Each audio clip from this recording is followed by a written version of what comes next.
Deborah, welcome back to the program. Well, thanks for having me back. I'm excited to be here. You look wonderful, by the way. Oh, thank you. There's been a little bit of a change since the last time we met. Lost about 67 pounds. 67 pounds? How'd you do that? Had a little bit of surgical help, but also a lot of lifestyle changes. You know, I changed my diet. I exercise almost every day now. So good for you. Do yoga, meditation, all of it. You can feel a difference? Absolutely, yeah, absolutely. There's nothing like taking care of your health. Yeah, absolutely. Because if you don't take care of your health, Deb, you can't give us this vital information you've been giving us over the years. Oh, well, thank you. No, that's very sweet of you to say that. How'd you get started in this area? Well, it happened back in 2012. I had an extraterrestrial contact experience, which I talked about, you know, I think more at length with the last show that we did. But, well, I was brought on board an Arcturian starship. How old were you? Just a little kid?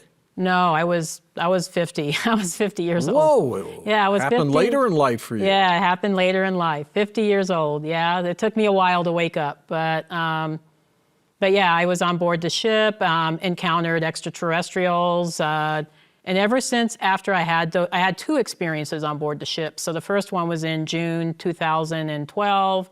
The second experience was in December 2012.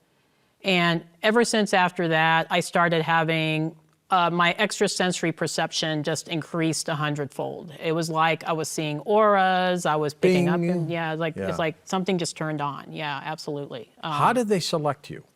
Or why did they select you? I always get that question. And that was actually the first question I asked the Arcturians when I was on board the ship. I said, why me? I'm just ordinary, I'm nobody special. And they told me it was because I sent out a prayer to the universe asking for help for planet Earth, and they heard my prayer, and they were very impressed with the prayer. It was a very earnest prayer asking for assistance for all beings on planet Earth. Good for you. And the other reason is because I have, I guess apparently, my soul originated from Arcturus, so they're like my star family, which I never even realized that before. They seeded you? Perhaps? Yeah, I think so, yeah. Explain what the craft looked like. This fascinates me. Do you remember? Yeah, I do remember. I remember everything like it happened yesterday. The craft looked like a starship, but it wasn't metallic. It was kind of sentient. It was a sentient being because it shifted and changed.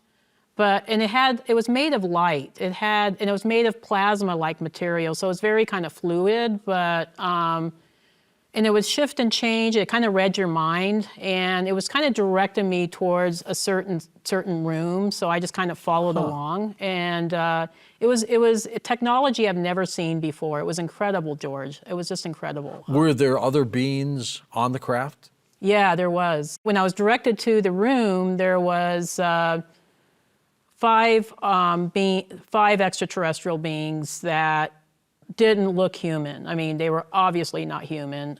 Describe their shape for us, Deb.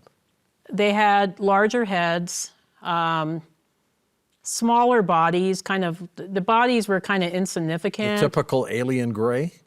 No, they didn't quite look like gray aliens because they had larger eyes, but their eyes had pupils and irises. All right. So it was not the typical gray look. And their skin color was different. It was more like a bluish green. But it was hard to kind of look at them. Yeah, it was kind of hard because they had big auras. Their auras were so huge. And they were so bright, I couldn't look at them directly. I had to look at them from the periphery. How do they communicate with you? Via telepathy? Telepathy, yes.